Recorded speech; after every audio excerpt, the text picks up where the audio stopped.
I would obviously start with the Honorable Jean Augustine, who was the first Black female parliamentary secretary to the Prime Minister, who was also Grenadian, and I am the second. I think of my favorite, Oscar Peterson, in terms of how he revolutionized jazz piano, made it look great, made it look easy. But he also did it in a period where he had to go in through the back door at several clubs. Le gouvernement du Parti libéral avec monsieur le très honorable Pierre Elliott Trudeau est arrivé avec un programme qu'on appelait Opération Mon Pays. Et ça ouvrait la porte là, aux immigrants de façon à pouvoir rester ici au Canada. Et dans ce contexte-là, dans ce programme-là, il y a beaucoup de mes compatriotes d'origine haïtienne, incluant moi-même, qui sont arrivés à ce moment-là dans les années 70. Donc c'est des moments marquants pour moi dans l'histoire.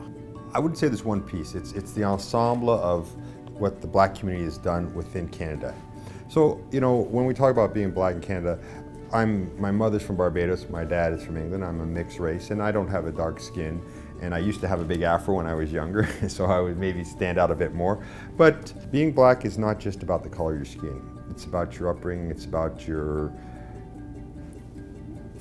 culture, the way you live, the way my mother and father brought me up. And it's an integral part, and it's a beautiful part of what I am. I may sound, how would I say, dreamy about it, but I think diversity is what makes us beautiful. C'est une façon d'imaginer, d'avoir une empathie pour les autres. Et ça, c'est tellement important dans un monde qui devient de plus en plus connecté, de plus en plus petit, effectivement. It means inclusion. It means having a place in society. It means being a part and parcel of the society. And I think as we celebrate Canada's 150th birthday, we have to make sure that there is a prominent role in the contributions and the history of and the struggles of Black Canadians, as well as their contributions to this society.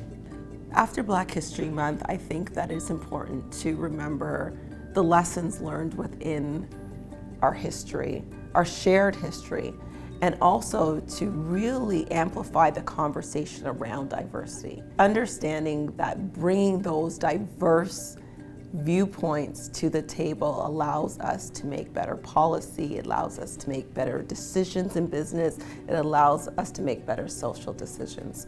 When we include people in the decision-making process, we benefit. Mais ce qui est important, c'est de continuer à valoriser, je dirais, le multiculturalisme, à faire en sorte que les gens comprennent un peu mieux notre rapport, notre contribution à notre pays, qui est ici, le Canada. To be Black in Canada is to be Canadian, to know that this is a country that includes everyone, that having said that, we still have challenges around racism and discrimination, and I think we collectively have to always be aware of that and do a better job at addressing it in terms of moving forward and making sure that everyone is included at the table.